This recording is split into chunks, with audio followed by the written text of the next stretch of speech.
Hello everybody, welcome to Red Tour House. Today it's time to take on our mountain of chicken compost that the chicken church created and get it disseminated in some of our beds to get them ready for this early spring planting. So come along, let me show you what we've got here and the mountains of chicken manure and wood chips, what they've turned into. So a quick recap if you're not familiar with this setup. We've got the chicken church, which is my homage to small country churches that are disappearing. Built that several years ago. This area here has about 25, 35 chickens in it. It's a fixed position. Lots of wood chips. You can kind of see up there around the front door of the chicken church. I've just recharged the area with new wood chips. And as they poop and scratch and do all those things, the wood chips move down. Got these little crossbars that kind of slow down that movement. Comes down, collects here at the poultry netting. I lift up the netting, scrape it down, and we get tons and tons of compost. What I do then is collect that with the tractor and piled it up here. I did a video of me collecting that, creating that pile this early fall.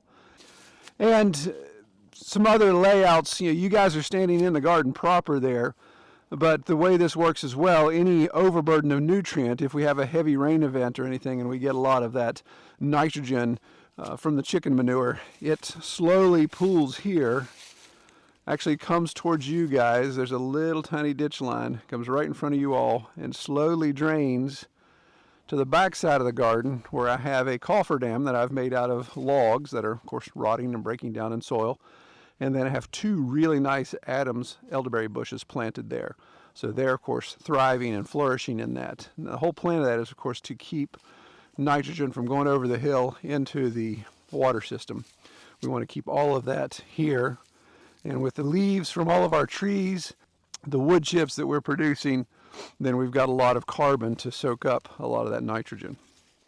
So with the breaking of our drought mid-fall, this compost pile really kind of supercharged. I mean, it's amazing how fast the organic material broke down. I'd put some, just a lot of the vines and weeds and stuff that we'd scratched up here. I'd scratched them up and put them on the pile, and they broke down considerably.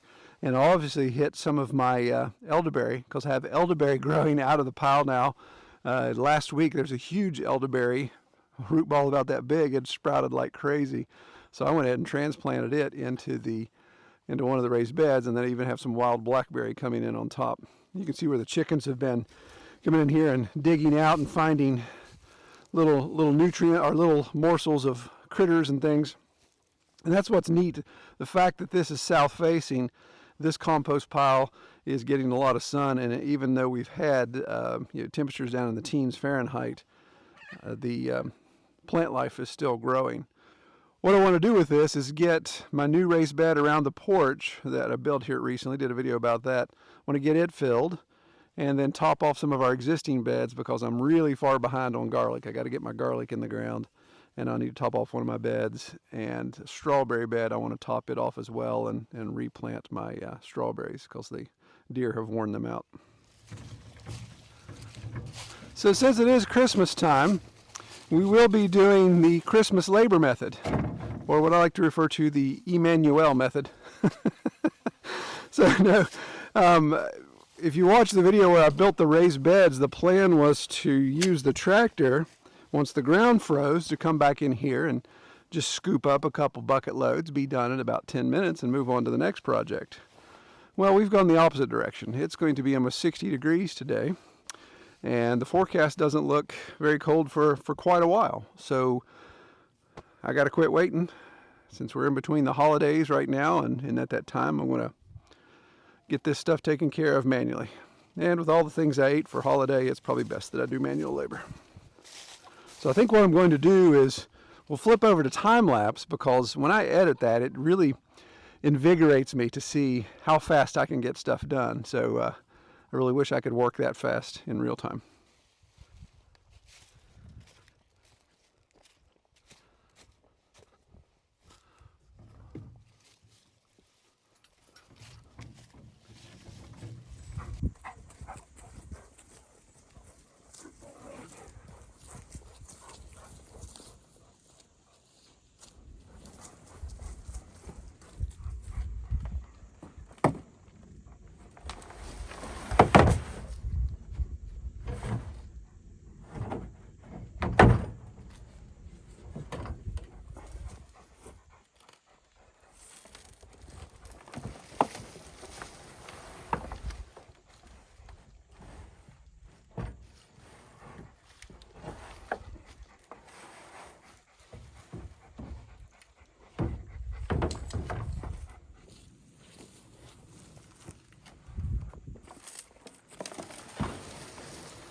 All right, so I know that's going to settle a little bit. In fact, I'm hoping it will, because I'm going to do something else to prepare this bed. And I'll share that with you guys in a second. And of course, if I find any rocks, big rocks, just conveniently tossing them over the hill. But there is one small problem.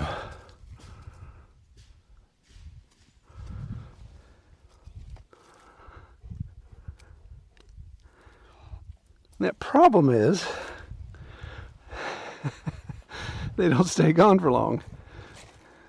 Did you drop that in the yard?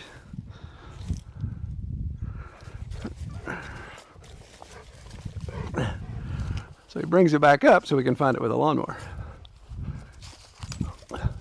Sucker!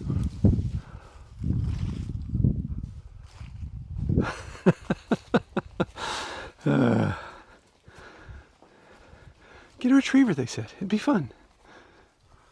He's looking for it. Jerk, he found it. Come on, man!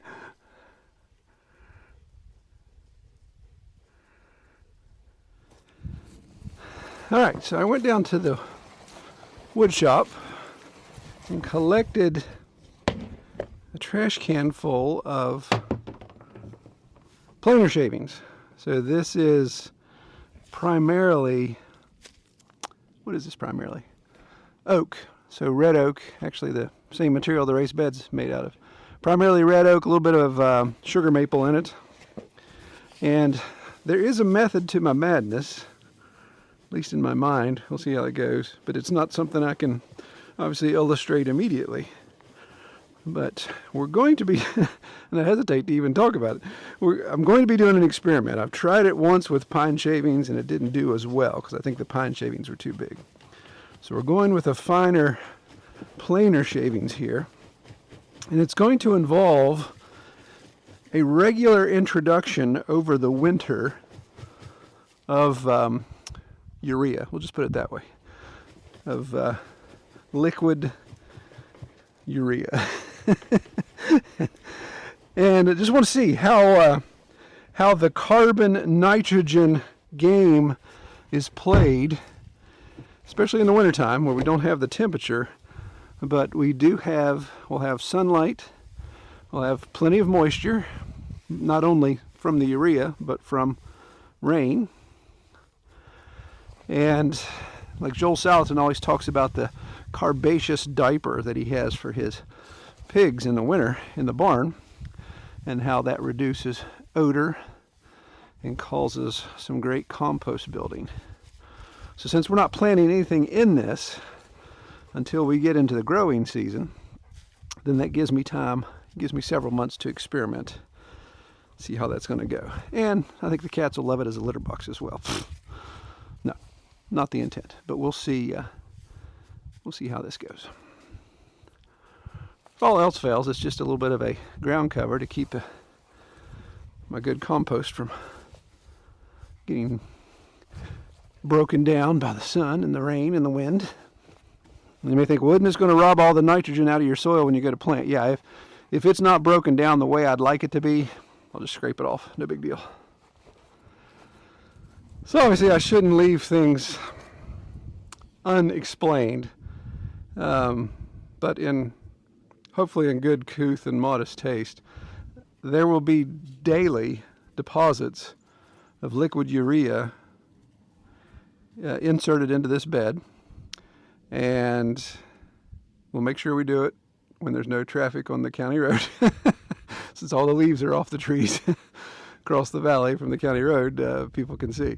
But we'll do that, and we'll just see how that breaks down. And I could get into this whole discussion over the benefits of urine when it comes to the nutrients. But that's a whole nother discussion, and there's, man, goodness, so pregnant with implication as well. So we'll save that for a whole nother video, but hopefully months down the road I'll be able to share some details from this. But I think it's time to move on, clearly, goodness, to some of our other beds. I'll show you what the deer did to our strawberries. So that is our strawberry bed, and doesn't look like much right now. It used to have an A-frame netting over it, like our carrot and garlic bed here. In fact, the netting's, I don't know if you can see it, the netting's still there. Did okay. Even through the drought, it did fine. But the strawberries, I guess the deer just couldn't resist the lusciousness of the strawberries. So they not only got in there and ate it, but they tore down the A-frame. I've got to position it again stronger. And you can see with them in there stomping around like a bunch of morons, they've really compacted the soil as well too. And where the A-frame was, there is some strawberries that are still alive. So a little pocket of them here and there. So what I'm going to do is take those out first. So we'll just easily dig those up and set them aside. There's a lot of crowns and things here that I think will be okay. Set them aside, refill this, because one of the issues I had, this did settle some as well, even before the deer got into it. And so it really didn't allow for any airflow. The strawberries that grew up, they were, before they could really ripen, they got slimy and moldy and all that. And I think it was because there's just no airflow. So we're going to overfill this so when it settles, I'd still like to have the strawberries proud, even mounded. I know a lot of people do strawberries in mounded rows or elevated for that very reason. So you got to get them higher in the air to get more air. So I need to dig them out first and see how many I can transplant and then backfill and then see if I can set my A-frame again, because the deer are still stomping around in here.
All right, so I ended up with a ton of transplants, probably more than I should actually put back, but we'll see. Some of these are dried out pretty good.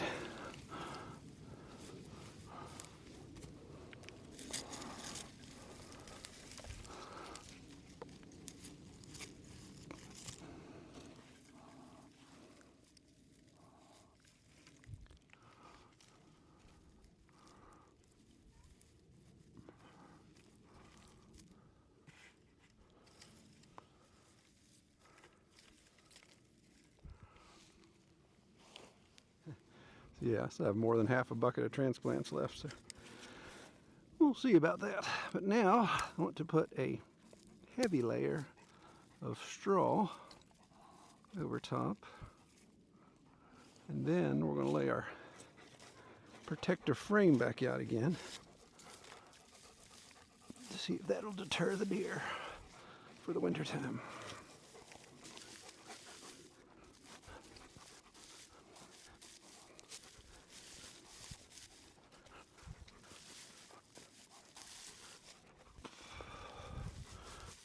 So I may be causing more trouble for myself. This straw was from the hayride we did for our trunk or treat event at our church.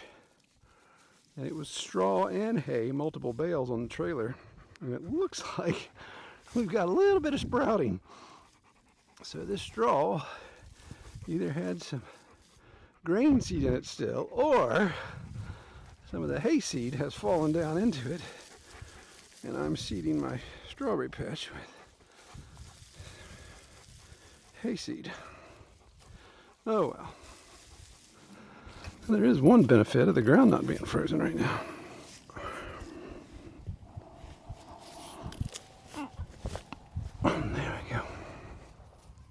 No, this isn't very captivating video because you can't see the net.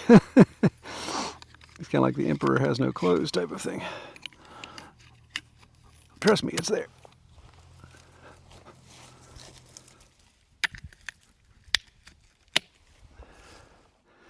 All right, I think that'll deter them. We'll see. All right, so taking a shot at the garlic bed, getting it cleaned up. What's funny is we had carrots in there too, and we harvested most of the carrots, but there's always some stragglers that we missed. The chickens will enjoy those. So here's a garlic bulb we missed last year, and he's sprouted, so I'm just going to separate him and let him go. So when it comes to the seed heads, the flowers that turn into seeds, some of those went to full maturity last year. They said not to plant them, but those had fallen off, and you can see there's little sprouts. I don't know, I'm not necessarily going to dig them up, and I'm just going to put in what we've got. I got some German white hardneck from M.I. Gardner, which that's what we want to try this year. So we'll get those put in. Put those on this side, and then maybe play around with some of our extras. We have a bunch of leftovers from last year that didn't get very big, so we may try to put them in and see what they do.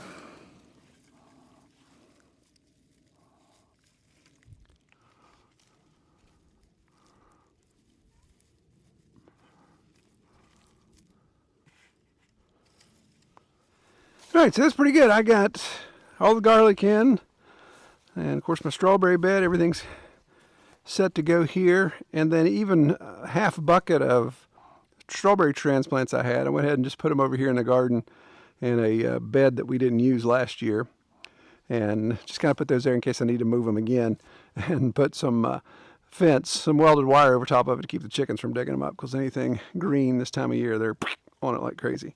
So I think that worked pretty well. So that compost, well, let me go back to the compost pile and just show you how much I used. I think this is a perfect example of how this system works. See this hen right here on the hillside. Of course, now I'm running her off. But she's digging into that hillside looking for anything fun to eat, and just keeps turning and churning that compost. So she's moved it a little further down, closer to the compost pile. Toss some carrots to the ladies here.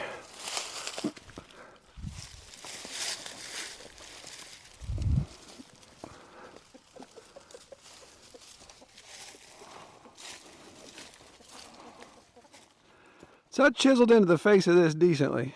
Probably took, I don't know, less than a quarter.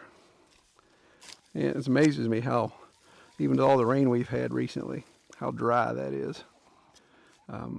But as that water level soaked down to about right here, soaked down to about 2 feet, and then it's just paper dry at that point. But we'll get rain tomorrow, so it'll take care of that. So we've got about 3 more months before we really start even considering doing early planting. And by that time, I think we're going to have another decent size clump of compost to harvest. Probably have to make 2 piles because I don't want to put the new stuff on top of this stuff. So we may have to come right here beside this pile, or arrange this pile a little differently. Put our new collection here. The leaves, a lot of the detritus we had from fall, provide a lot of material quickly, but of course that breaks down and will settle quite a bit. So the wood chips and the manure, I think, do a better combo than the leaves and the manure, but both work quite well. The leaves are free, and I don't have to work too hard to get them in place because they just fall right out of the sky and land in the chicken run. But I just continue to be excited and impressed with this process. If I could keep making wood chips, I think if I could make wood chips weekly, then I'd have more compost than I know what to do with. But there's only so many hours in the day.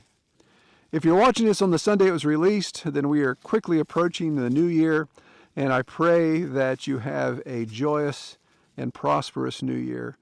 And I pray that you seek joy that is defined in the Bible, not in the way the world sees it. God bless you all. Thank you so much for watching. Take care.